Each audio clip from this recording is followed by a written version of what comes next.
నువ్వెన్ని శ్రమల్లో పడినా, ఎన్ని వేదనల్లో పడినా, నీకు ఎటువంటి సమస్య వచ్చినా నువ్వు మొర్ర పెడితే దేవుని దగ్గర నా మొర్ర వినమంటే మనకి సహాయం చేయటానికి యేసు ప్రభు అనే దేవుడు సిద్ధంగా ఉన్నాడు.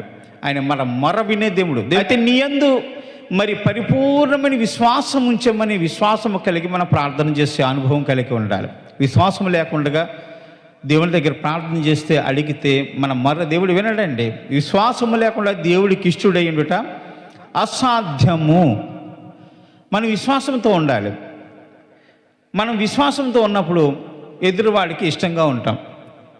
మనం ఏదైనా సర్వసాధారణంగా ఒక వ్యక్తి దగ్గరికి పోయి కొన్ని వస్తువులు, డబ్బులు ఆశించి అతని దగ్గరికి వెళ్ళి కూర్చున్నప్పుడు అతను మనకి ఇస్తాడు, మనకు సహాయం చేస్తాడని విశ్వాసంతో ఉంటే, మనలో ఉన్న విశ్వాసం, మనలో ఉన్నటువంటి ఆ కాన్ఫిడెంట్ ఎదురువాడు చూసినప్పుడు, ఎదురువాడికి నమ్మకము కలిగినప్పుడు, మనల్ని ప్రేమించి ఖచ్చితంగా మనకున్న విశ్వాసాన్ని బట్టి, మనలో ఉన్నటువంటి ఆత్మవిశ్వాసాన్ని బట్టి మనకు సహాయం చేయక మానడు కదా.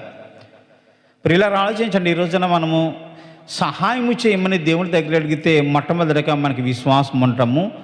చాలా మేలు. విశ్వాసం ఖచ్చితంగా ఉండాలి. విశ్వాసం లేకుండా ఏ ఒక్కరు కూడా దేవుని దగ్గర నుంచి ఎటువంటి సహాయము లేకపోతే ఎటువంటి ఈవులు పొందలేడు. విశ్వాసంతో కూడిన ప్రార్థన దేవుడు అంగీకరిస్తాడు. వారు నీకు మర్రపెట్టి విడుదల నొందిరి. ఎటువంటి విడుదల నొందిరి? మహాశ్రమంలోంచి విడుదల పొందిరి. ఎప్పుడు? వారు మహాశ్రమంలో ఉన్నప్పుడు విశ్వాసముతో ప్రార్థన చేస్తున్నప్పుడు మొర్రపెట్టారంట. ఇది ప్రార్థన కూడా కదా, మొర్రపెట్టారట. మొర్రపెట్టిన ఆ మొర్ర విన్నారట. మొర్ర అంటే ఎలాగా? ఆర్తనాదము చేయటం. ఆర్తనాదం చేసి దేవుని సన్నిధానంలో గోచాడటం. మనసుతో వేదన కలిగి దేవునిని మన హృదయమునందు ఉంచుకుని, మన కళ్ళతో, మన ఆత్మతో దేవుని చూస్తూ, ఆత్మతో సత్యముతో దేవునికి మొర్ర పెడితే దేవుడు ఖచ్చితంగా ఎటువంటి శ్రమ నుంచి అయినా సరే మనల్ని విడుదల చేయగల సమర్థుడు మన దేవుడు. ఇజ్రాయేల్ ప్రజలందరూ కూడా మరి నడుచుకుంటూ యెరికో ప్రాంతానికి వచ్చారు. వారు ఎదుర్కొంటే ఒక పెద్ద సమస్య అండి. చిన్న పెద్ద సమస్య కాదు, చాలా పెద్ద సమస్య. సమస్య ఏంటంటే, ఒక యెరికో పట్టణము, పెద్ద గోడలతో నిర్మించబడిన ఒక పట్టణము, బలమైన పునాదులు కలిగిన పట్టణము. ఆ పట్టణంలోని అందరూ కూడా పాపులే.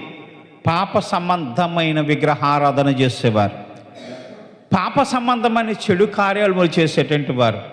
అన్యాయము, అక్రమంతో నిండిపోయిన ఆ యెరికో పట్టణం అంతా కూడా దేవుడు చూశాడు. అయితే ఆ పట్టణం దగ్గరికి వెళ్ళి